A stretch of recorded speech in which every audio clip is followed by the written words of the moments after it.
feel sort of responsible. Say that's fair.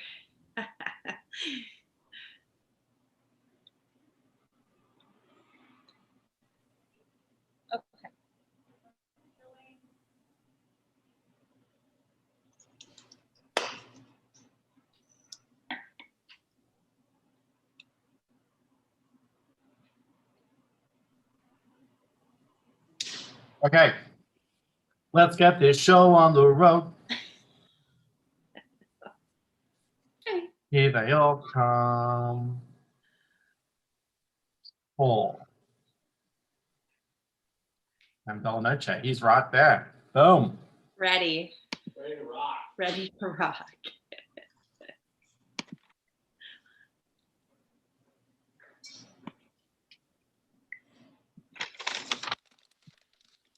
Hey. Hello, everyone. How are you today? Welcome to Wine Coach at Home. My name's Nick. I'm the som here. Well, not here at Peter Pan. I'm at my own home, but in theory, Peter Pantry. I'm the som. I do these sessions once a week to talk about some wines, bring some fun people on the Zoom with me to chat along and have some fun. And tonight we are exploring the red wines of Greece. Last week we did white wines, and I was super impressed and super excited to drink more Greek wines in general. So tonight we were let's go with the red wines. Let's see what the red wines have in store. So I'm super excited to see what we can do, what we can get out of there. But I can't do it alone. So I brought my two closest friends back. We were here last week. Emily, Krista, thanks for coming. How is everyone going? I mean, I should introduce you one at a time so you can speak at the one time. Emily, how are you today? Thanks for being here, coming back. Are you excited to taste some red wines tonight? Absolutely, yes. Thanks for inviting us back. I'm delighted to be here. Yeah. Krista, how are you today? What's going on? I'm so shocked and excited that you invited us back. Nothing exciting going on. I'm in my home too, but just to drink some wine with you all. Absolutely. Yeah, absolutely. Yeah. Okay, so unfortunately Rachel's not here tonight, but Ash is going to be in the comments. Shout out to Ash. Thanks for being here. She's going to answer all your questions. Have some fun. Make sure you say hello. Make sure you chat. Well, let's get into it. I guess there is obviously just as much of a a rich history of wine. Last week we were, tasting Asserticos, Malagusias, Moscow Filaros, some really delicious varietals. Unfortunately, I think red wines are a little less represented in Ontario. I could only get two different varietals today. One is Iridico, the other is Zinno Mavra. But with the Zinno Mavras, we've got three of them, which seemed a little overkill. But the great thing about it is we're going to explore three different varietals, three different vintages, have some fun with that. So we've got one 2018, one 2016, and one 2013. And I think that's a good exploration, But Emily, in terms of Greek reds,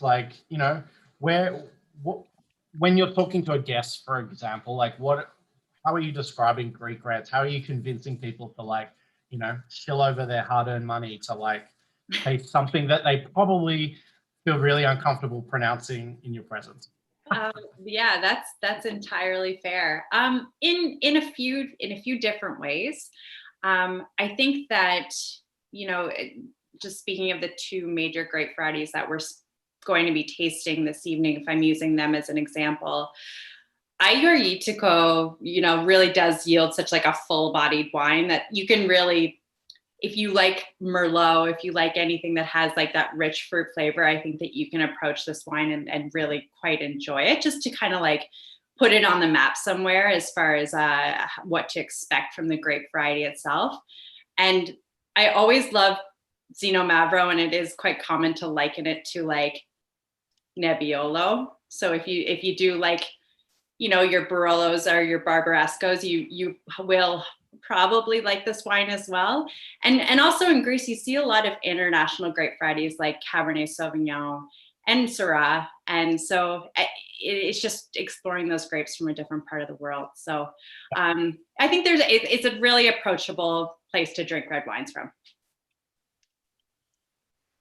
Krista, I mean, as we learned last week, or for people, the audience learned last week, that you have quite extensive experience with Greek wines. Like, how are you approaching like Greek reds in terms of like, what do you look for? Like, what do you are inspired by, and what like sort of convinces you to try something? Yeah, I mean, one of the things, especially working in a restaurant, is showing people the regional specialties, whether it's food or wine. So it's so exciting to get people away from their usual Merlot or like Pinot Noir or Nebbiolo and show them something that's maybe a similar wheelhouse and equally as delicious, but a special grape that comes from a place that's a hot value and that's really delicious. Absolutely. I mean, speaking of wines, we probably should start drinking one. So why don't we pour wine number one in our glass and have a go, and see what we can, get on it. This wine number one is Iaritico from Aya. I hope I'm saying that right. I think I'm saying that right, but what? So Yaya, we tasted last week. They're based in Santorini, very famous for their Assyrtiko, but they make a little bit of red wines. This red wine is from the Peloponnese, so back sort of on the mainland, so to speak, and super delicious, from a region called Nemea. And I think it's really fun. I was so surprised by this wine. When I tasted it, I didn't know what to expect, and it is so delicious. I'll put it the specs in the chat, but it's like $28 a bottle, like that I sell it at the wine shop, and that includes my markup, which is crazy. Krista, what are your impressions of this wine? Yeah, this is a winery that I've enjoyed for several years. Like their Assyrticos, of course, are really delicious, but this is such a great value red, and I think it could convince anyone who likes a fuller bodied red that's like ripe and delicious, but also easygoing. Not too oaky, not too fruity. It's just a really like classically beautiful, easy red. But yeah, I'm such a fan, and such a fan of the price too. It's a real good like house wine or by the glass wine. Just an easy wine to love. Emily, do you get, I kind of don't always like doing this, but I think it's useful in like very wines that people are a little unfamiliar with. Like, what vibes to more common grape varietals do you get from this wine? What would you liken it to, or what does it remind you of in terms of maybe French varietals, which is probably, or Italian or Spanish varietals? Sure. Oof, putting me on the spot. 5.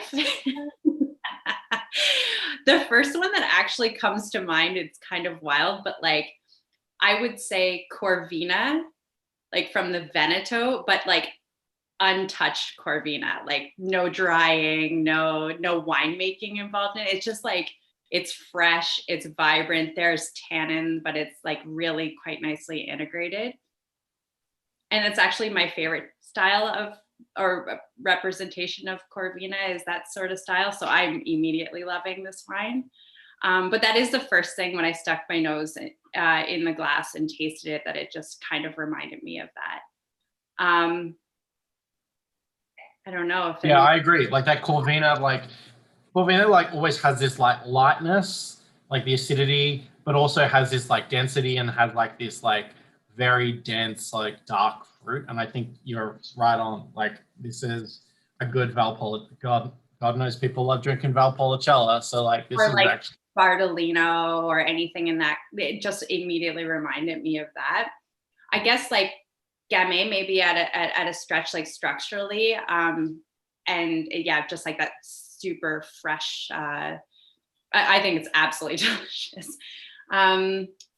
maybe some like I maybe put Pinot Noir into there as well, just to kind of round it out. And Cabernet Franc, there's nothing like distinctly vegetal or green and everything that I love about like Loire Valley Cab Franc.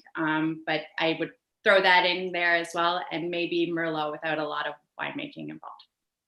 I just don't understand how this wine isn't like in every by the glass in every wine. Okay. Yeah, I think I hit 5 there for you, Nick. I'm not sure if I got that. Thank you. No, it's fine. Yeah. Krista, do you have any like comparisons? Yeah, I mean, I really agree with what Emily said about Merlot without any like winemaking. Like this is a pretty plush wine. It still has some acidity. It's not that like chocolatey, extracted, super smooth Merlot that we're all scared of and don't want to drink. It's like it's just like a delicious, fruity, easy wine. I'm gonna try it with my Saganyaku. Me too. Hey, that's really good. Actually, I'm very happy with that. For those who've been following along over the last like month or so, I mean, who were at the flavor pairing tasting that I did, I rolled the Saganaki before I fried it in ground cloves, because that was kind of the pairing we did with red wines with cheese, is to like add an element of clove to like help bridge the gap between these like spicy kind of tannic flavors with like a cheese. So it's going really well. And I mean, it's like the cheese itself is super delicious on its own. I think it's super great. Oh, I hope everyone likes this wine because, but like, there's very few wines that just like my mind is blown and I'm like, why haven't I tried this sooner? Why haven't I used this? Like wine like could be slightly offensive. Wines this like cheap shouldn't taste, I don't expect to taste this good. There's always something. And I know that's a terrible thing to say, but I've had a long day and I'm allowed to say something like that. But I just love it. I really want to explore, like get some more Iodico and like explore it and like drink more of it. It's a strange name. I remember being at Somm Factory and like learning this phonetically to like be able to just remember how to say it. Like otherwise it's almost impossible to like read like Agio, Ito. I don't know. Yeah, It's it's a hard one. I know a lot of winemakers, or a few winemakers, are trying to change the name to St. George and putting that on the bottle, but fun. I don't think it's fun. I think it's ridiculous. Like we can all learn to pronounce a name, and like this is one of the 2 main Greek reds, and I think we can all. I'm just being mean. Maybe I've had a long day too, but maybe we can all figure it out. Yeah, exactly. You like, you know, and correct me if I'm wrong, Sam, I guess in the chat, like, I don't think there's like any Italian varietals that like have had to change their name to like be more approachable, like, and I think the world is global enough that they can make the effort to go, we don't have to anglicize a name to like make it better. I think the job is on Somms and wine professionals to like raise the bar and like, you know, acknowledge that things don't have to be like easily pronounced to be delicious or worth drinking. You know, I know it's marketing and you know it exists, you know, for a reason, but yeah, it's super crazy. Oh, I'm so I wish I had the whole bottle. It's absolutely delicious. Mine is gone. Yeah, mine's gone too. Well, on that note, let's go to wine number 2. I also, these are the first 2 ones are the ones that I had in the shop the longest. I had a Greek tasting a few weeks ago. I've had them in the shop and I've been selling them for the last few weeks and using them in tastings. So I'm also not super familiar, but I have a little bit more of a, you know, familiar attitude. Like, you know, I've tasted these a few times. And again, super lovely, super lovely. So this is the Themiopolis, and I'm saying that by looking in the reflection. So if I miss a few letters, apologize. The cuvee name is Earth and Sky. Earth and Sky. I'm not going to say the other words, but I think that's super fun. It's 2018. Xeno Mavro is the grape.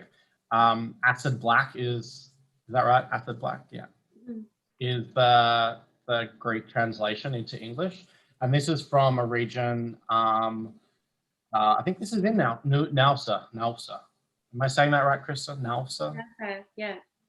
Yeah, which is up north, sort of in Macedonia. Slightly inland, but a very classic, the home of Xeno Mavro. And I've probably like the first Greek wine I ever tasted many, many years ago was a Xeno Mavro. You know, a lot of people make comments that it is, you know, very reminiscent of a Nebbiolo, that it has like a more serious structure, but like it's also can be very drinkable. This is, I think, 45. Oh, wait, Ash put it in the chat. How much it is?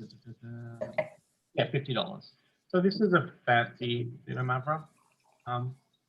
Mr. What do you think of this wine? This is my favorite Greek winemaker. He's so nice and so talented.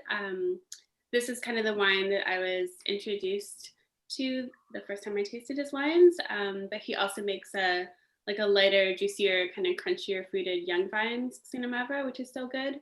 And then a few other great wines. Yeah, I'm pretty obsessed with him. And I love this wine. I always want to cellar it, and I never do. So maybe one day.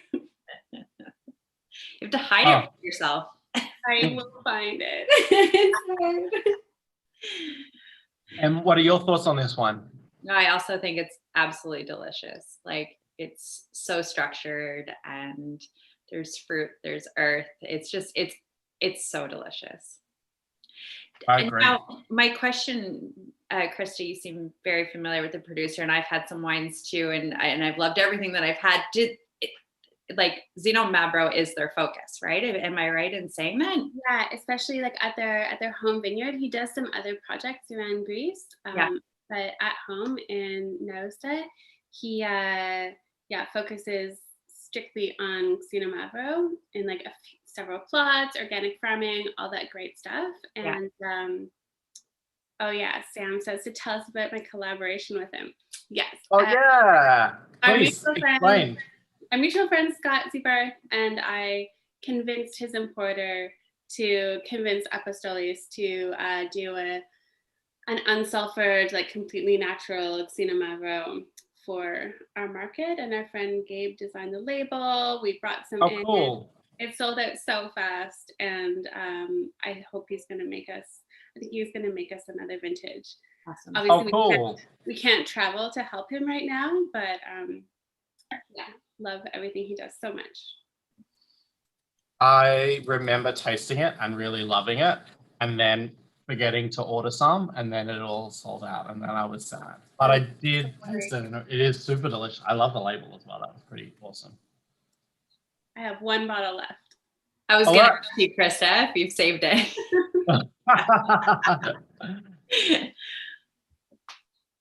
Nice. Yeah, I like this. What, in terms of, Krista, in terms of like Xeno Mavro, like, again, like how, and this, for this winemaker, like where does this sit in like his brands, and like, how do they get fancier and how do they get like simpler? I kind of just want to give people like, I don't know, a little bit of help understanding the range of Xeno Mavro so that they can like, you know, you will see this in an LCBO and you will absolutely be able to buy it. And I think you should just latch onto it every chance you get. Yeah, so I guess Xeno Mavro as a grape is, I mean, it's called acid black, which is really true. Like, it's a dark grape with tons of acidity and often like lots of tannins and structure. Apostolis' wines, like the Themiopolis range, certainly has a lighter touch than you can expect from a lot of other stuff. That can age really well, obviously. And the grape can age really well, which we'll see in the next couple wines, which I'm really excited about. but yeah, a lighter touch generally means like a little bit brighter fruit, a little bit lighter alcohol. These are still like a little bit sneaky with the booze. But yeah, for him, you can expect definitely like more moderate use of oak than you can often find in a lot of these wines, and just a little, yeah, a gentler touch and looking for a little less extraction and more kind of fruit pleasure. And this is his, I guess, benchmark Cinco Mavo. The Young Vines is way brighter, like more kind of Gamay-esque. And then some of his other ones, which we don't get enough of here, can be a little more structured or like have no sulfur, like the one that he made for us. But yeah, they all have a little bit in common with this that we're drinking now. Have you been to Nausa? Did you go? Have you? No, I wish. Oh. I've only been to like from Athens, kind of west through the Gulf of Corinth to the Peloponnese and the Western Islands. But I feel like this is my first or second trip as soon as we're allowed to travel again. 100%. Yeah, I like that note, Sam's note on like candied cherry tomatoes. Yeah, everything's great. Mary says go during peach season. Yeah, or west. Good idea. No argument there. Great idea. So the next two Zino Mavras we're having, like I said before, sort of go down, sort of go get a little older. And I really wanted to explore this idea of, through the selection that I was able to grab, explore this idea of like, you know, one of the hallmarks of like, you know, classic wine and like serious wine is the ability to age. You know, it's very hard to sort of convince people that like, especially red wines, that, you know, that they're worth drinking if they're not ageable. It's one of the like hang-ups people have about wine. And so I thought this was a really great exercise to see that, you know, we saw last week with, you know, especially with the Assyrtiko, like it does have this ageability. It just has this like, so like complexity that will unwind with age and develop. And I'm really interested to see sort of side by side, essentially how this sort of plays out. This is super cool. So let's drink wine number 3. I think we're churning through these wines. I don't know. It's just like, I'm just so thirsty. Very easy to drink. Oh, yeah. I know. And I think that's another thing. Like there is an easeability to this. Like I could easily like, you know, crush a bottle without, and probably crush another one after that. And I think that's, for 14%, like this is wine number 2 is a full-bodied wine. Like it's still very easy, and like with a 14% wine from sort of anywhere else, you'd probably get like oak, high extraction. It would be so intense, but this has this like simplicity, which I really enjoy. Never gonna line that up. Okay, I'll pull them up. I don't know. I'm just trying to think. Just leave them. I'll do it tomorrow. Yelling. I'll steam off the label. There is 2 other boxes. Uh-oh. That's Ash not turning her microphone off, but we figured that out. Okay, wine number 3. Let's technical difficulties our way out of this. Pretend this never happened. No. Okay, Butari. This is kind of like one of the classic producers of Zino Mavra. I mean, Krista, I'm going to turn to you to say, like, you know, would you agree with that statement? Am I like deluded? I think Yeah, they're relatively famous. this is a big producer. They're a big exporter to Canada. It's like pretty widely available quite often at the LCBO. So this is a great Cinco Mavo to look for. They make a pretty wide range, and yeah, it's often easy to find. So if you want kind of a benchmark Cinco Mavo, one from Butari is a great one for your like tasting group or home drinking group. Dinner. This is it. So this I bought from the LCBO, so I don't sell it in the shop, but it's about $20 something. I think it's 24, but maybe a bit higher. But I got this at Front of Spadina, which is like a great place to buy you know, a really great gamut. But 2016, their Grand Reserve, aged in oak. So right there on the label, no getting fooled by that one. It's only 13%, which is kind of fun. 2 years in oak barrels, 2 years furthermore in bottles. So this should be a really cool wine. I'm excited. Emily, what's your impressions of this wine? It is cool to go from wine number 2 to wine number 3 because immediately on the nose, you like notice how the fruit character changes. It's like a little more dried. It's like quite red fruit driven, but it's like just the fruit character has changed so much. It's delicious. It's just a totally different expression of the exact same grape. Like what I think that you're likely looking for in pouring different vintages. Has such a like intense like herbal nose, like anise and fennel like are just hitting me in the face. Absolutely, like allspice, tobacco. It's like it's really, really cool. Definitely a notch up in terms of seriousness. I think when Krista said, you know, wine number 2 had a lighter touch, I can sort of see that now. This is like trying to push the fruit and the tannins to be like right next to each other all the way. And I think that's super interesting. This is great. Yeah, I find that the tannins more pronounced in wine number 3 than they were in wine number 2. I'm really like finding them quite grippy. They may just be building from wine number 2. I will fully admit that, but yeah, this is they're there. Yeah, and when you see how these tannins have changed, like with age, this is I guess why people compare it to Nebbiolo because it keeps that acidity and it keeps those tannins, and it's yeah, just a really interesting wine. Even though it's not even super old, you can kind of see that it could definitely last a few more years.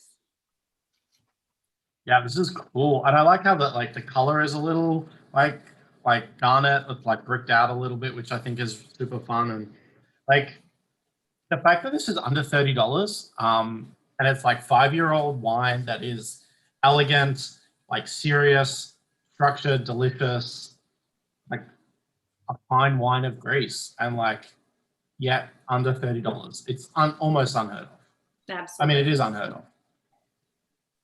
And I think that's, I guess, I mean, we hopped on this a lot last week about this affordability aspect of Greek wines and like the way that the bar is much lower to be able to explore these kinds of things. And like time and time again, these wines are proving that like you don't have to spend a lot of money to be able to like have beautiful wines in front of you.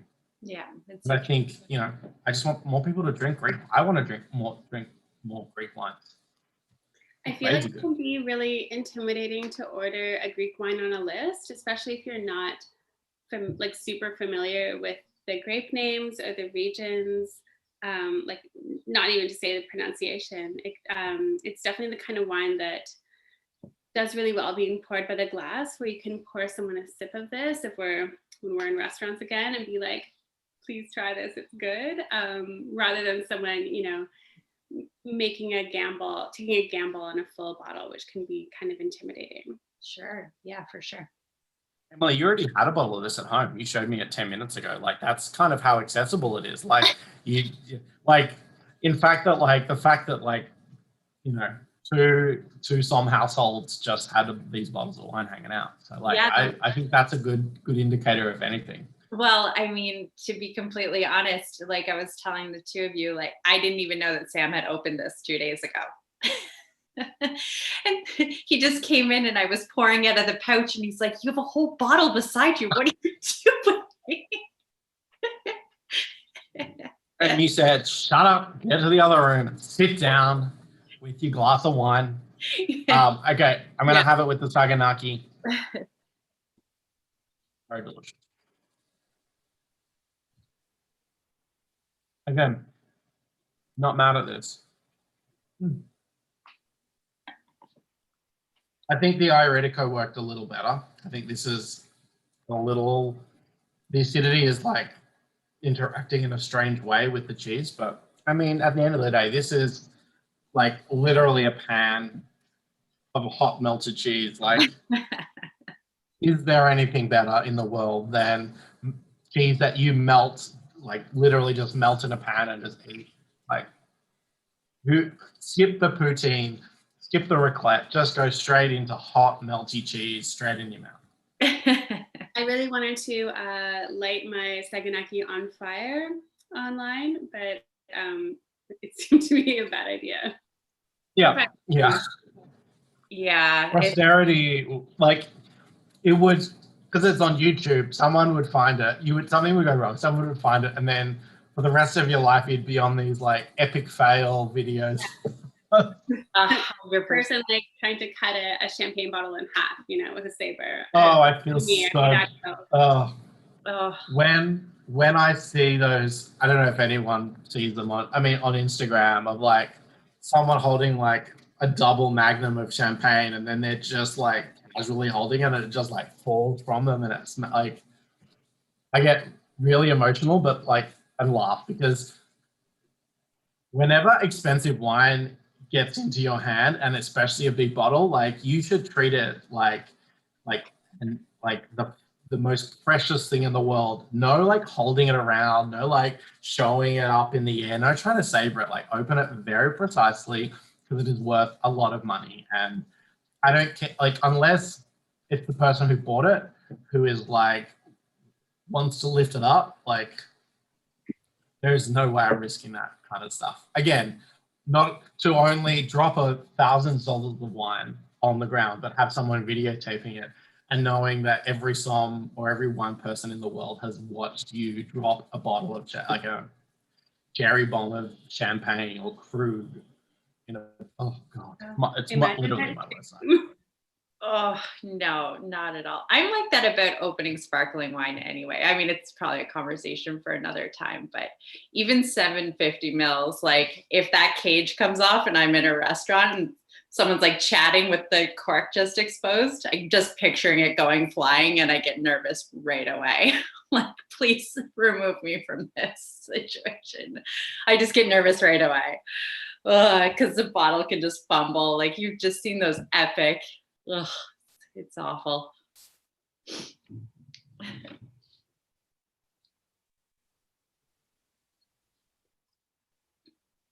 Okay, what do we expect? What are we expecting from wine number 4?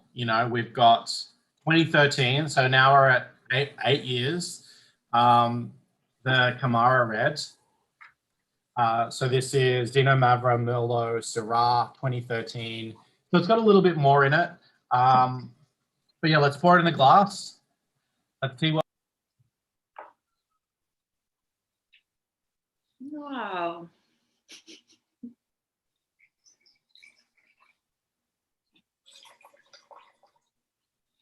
I'm excited to try this. I didn't try it in advance because I was so curious to see what it tasted like out of the pouch. He's such a fun winemaker, very definitely going down that natural wine path, like a few people are in Greece slowly. And very, very jazzed to see what this older wine tastes like.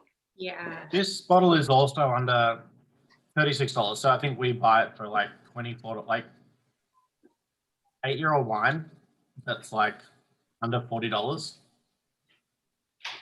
Again,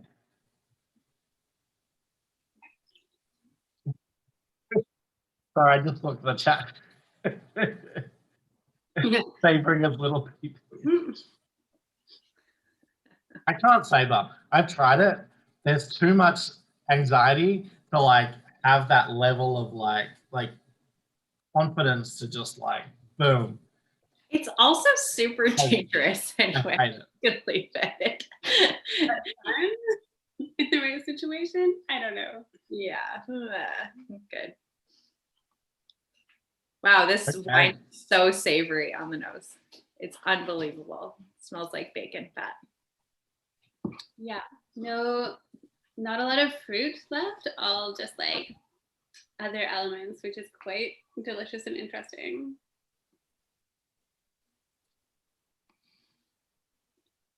For people who like enjoy these wines, who collect them, like, or like who want to put them on their list, if there's any industry people in the like in the audience, like you get so much bang for your buck, and like you can take advantage of the fact that these wines aren't super popular to the general public. Like wine agencies aren't going to be selling a case of this to like, you know, whomever.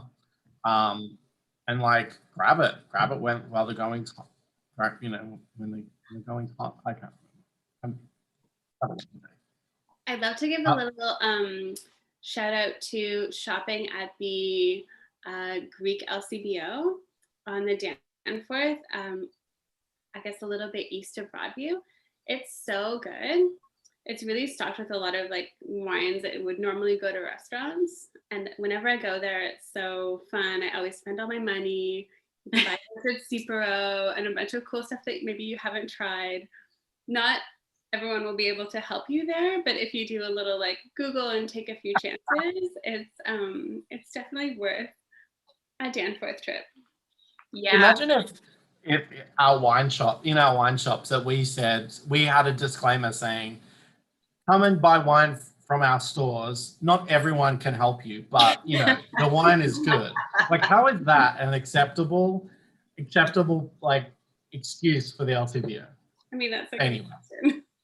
But I agree. If you don't know of the like destination kind of LCBO program, they have various stores around Ontario that focus on specific countries or regions.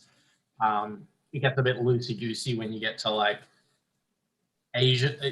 They get a little bit loosey-goosey with their categories further down the track. But for mostly, Greek wine is obviously in Greek Town, and it is such a great wine shop. Yeah. Oh, Emily, you were going to say something. No, I was just entirely agreeing. And I love that you call it like trip to the Danforth, because we're all so west. That we're like, Deep West, yeah. we're like in Planet Roncesvalles, and never like Danforth is so far away. But like, Yeah. I love visiting the store. And then I was actually thinking like when restaurants reopen, you can go to Allen's on the Danforth and like drink through old vintages of BQA, hit up the Greek store, like make it a real day. Do the whole Danforth experience. It's beautiful. Wait. Yeah. You know, look, you know, we've got a great gang of people who've been watching Wine Coach for, you know, nearly 5 months now, every week. So like you should all have these tools to like, go to restaurants and, you know, explore their wine list and know how to ask the right questions. And probably you've met most people, like you'll go to a restaurant and you've probably seen them on a Wine Coach, like they've been a co-host. There's literally a good chance that will happen to you in the rest of the year. But like, you know, this is the time, as you know, the next month when the restaurants start to reopen, is to like, you know, put all this like things you've absorbed and these wines you've tasted to good use and like push people, because, you know, we work really hard to uplift each other and to like, you know, bring great wine into this province and taste it and you know, make everyone enjoy it. But you know, now, but also, you know, we want, you know, the guests to also have that like responsibility somewhat to ask difficult questions. And, you know, how do I taste this? What does this taste like? Where is this from? Like, you know, they're reasonable questions. They're just different. Like, they're very challenging questions for a lot of people. And I'm really excited for like, I don't know, I feel like everyone in this city, all the people who love wine in the city have spent 5 months doing online wine courses in various forms, whether it be, you know, at Wine Coach, whether it's Education Hour at the Great Witches, and, you know, that will have an effect. I'm not sure how, but I'm super excited to sort of see how that will play out, because I'm excited for people that ask me hard questions. It keeps me on my toes, makes me happy. I go finish work, I'm like, wow, people really care about wine. I haven't made a huge mistake. Have to do a quick little Google behind the bar. Yes. Good or bad? I don't know. Yeah. Yeah. I'm just gonna check. I've got a book back there. I'm just gonna check, and Hey, Yeah, better 100%. to not make up any answers. Never make up answers. never make up an answer. And like, also just laugh and make a joke. This is what I just laugh and make a joke and say, oh, I don't know. Let me find out for you. And Yeah, you just then I find just out. pull out my phone. It's all good. You just find out. it's not a test, it's a conversation. And you know, the harder, like the more challenging things that you get asked, the more you learn and the more you like come to your shift, you come to your service like prepared to like ask the hard questions. I'm super jazzed. Also, this wine is super delicious. Yeah, I'm really enjoying this this Kamara wine.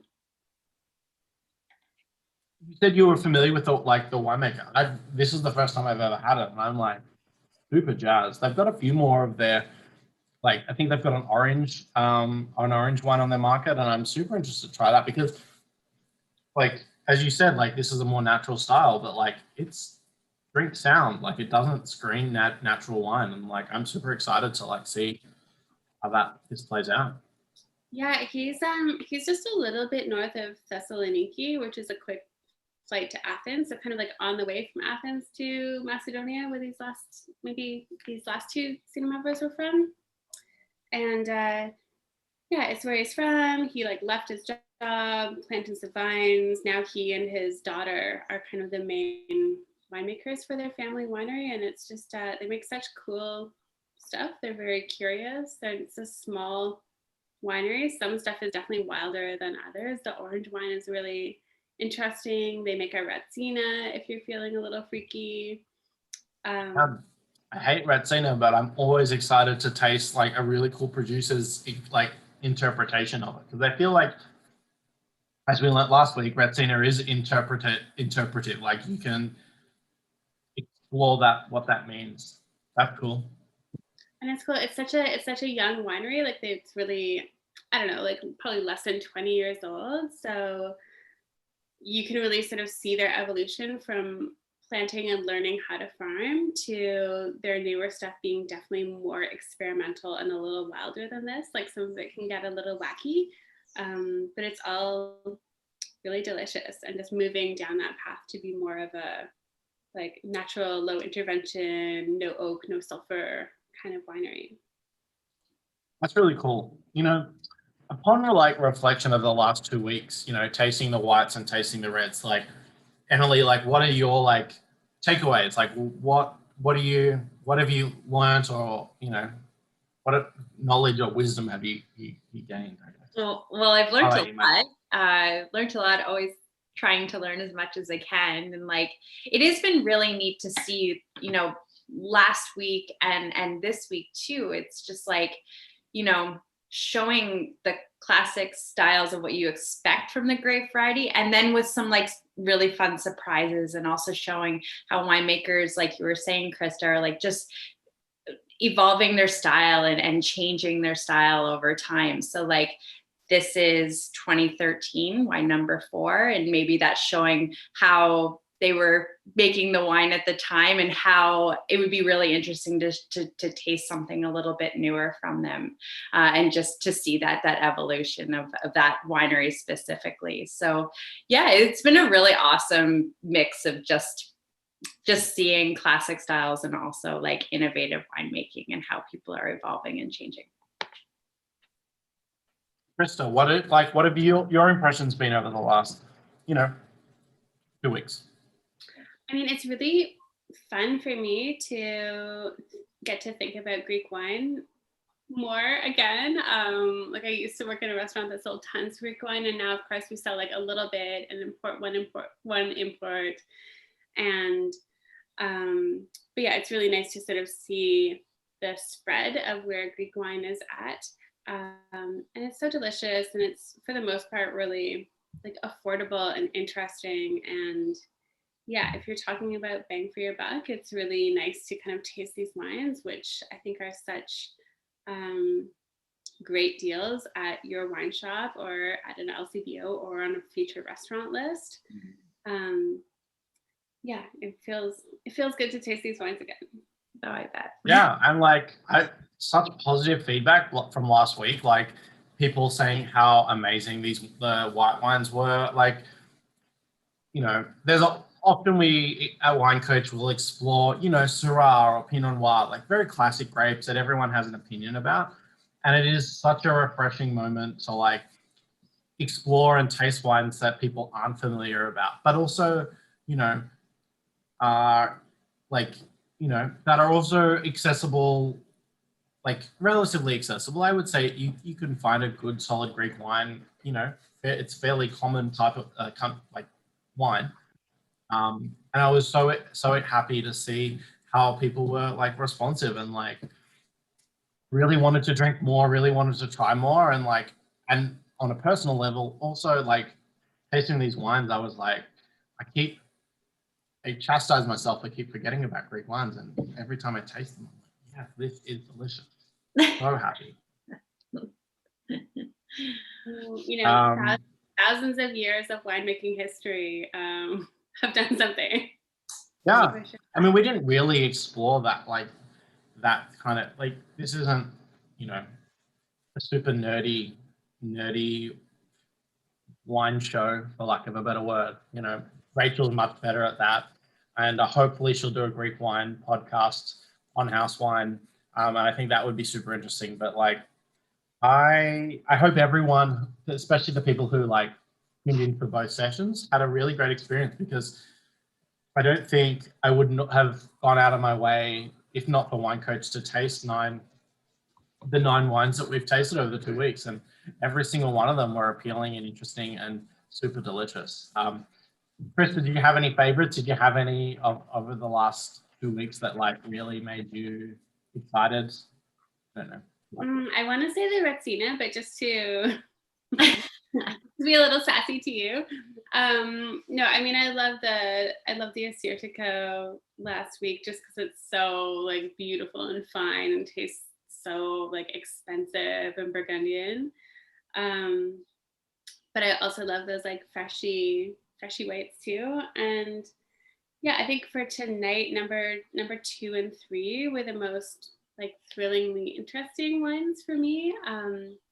But like, I would not kick that Assyrtiko off my list for anything. You know, it's so good. It's so affordable. It's just a great example of what wine can be. Yeah, Emily, did you have a favorite wine? Did you have a wine that like really excited you? Well, I would say number 1 tonight, as just a general style of like, if I'm reaching for a bottle of wine, that is certainly right up my alley. It hits all of the marks of just, and it really did pleasantly surprise me on just how fresh it really, really was. So I'll be hitting up Peter Pantry ASAP to be grabbing some of that.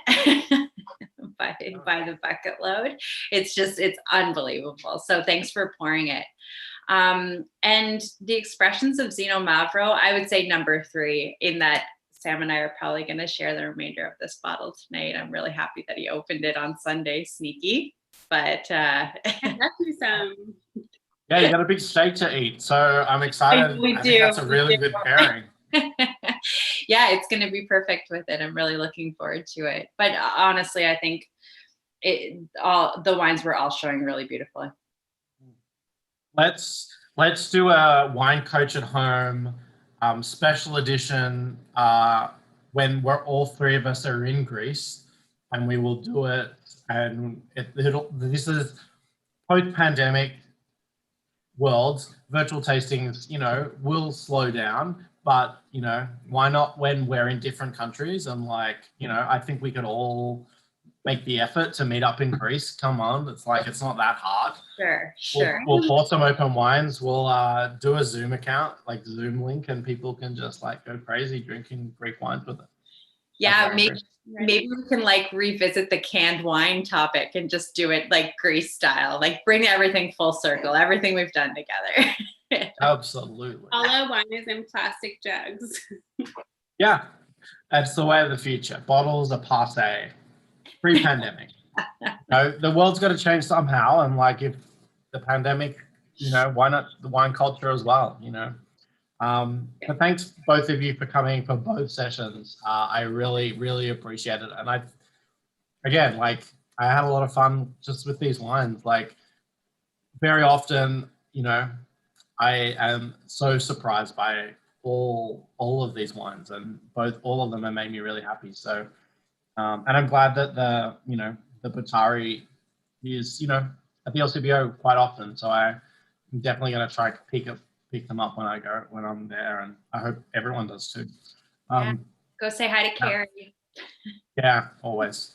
Well, enjoy the rest of your night, friends. Thank you very much, everyone, for being here. As this lockdown wanes, it's a little harder and harder to grab people for a virtual tasting. So I'm really excited that we got everyone here, and I'm excited. Next week we've got Pinot Noir, whole cluster heroes. We're tasting 4 really great examples of whole cluster style Pinot Noirs. Jacob Lipinski's coming back to help me host this. We're going to be pouring one of his family's wines, so that's going to be fun. I don't know if he's going to be for those who tuned into the Syrah tasting, I'm not sure if he's going to be in a hotel room in Orangeville ordering room service on camera, but you never know with Jacob. I'm really excited. But the wines, I'm super excited. I'm going to open the wines in a few days and taste them. This was a very intellectual idea to taste Dujac, Cristom by far, and Big Head, to see that compare and contrast. And so I'm super excited to do it. So I hope if everyone's around, please come hang out and taste some fun Pinot Noirs. I mean, they're going to be delicious. I mean, it's Pinot Noir, of course it is. But Emily, Krista, thank you very much. Have a lovely evening, everyone. Thanks to Just a everyone. little early today. I don't know. We're all very thirsty, I guess. And see you all soon. Hopefully, lockdown will be over and people can come into the shop and we can chat more and we'll have a lot of fun and I don't know, drink some pouch wines. I think pouch wine is the future. Oh yeah. Definitely. And I will see everyone soon. Yeah, I don't know. That's me signing off. Bye, everyone. Great to see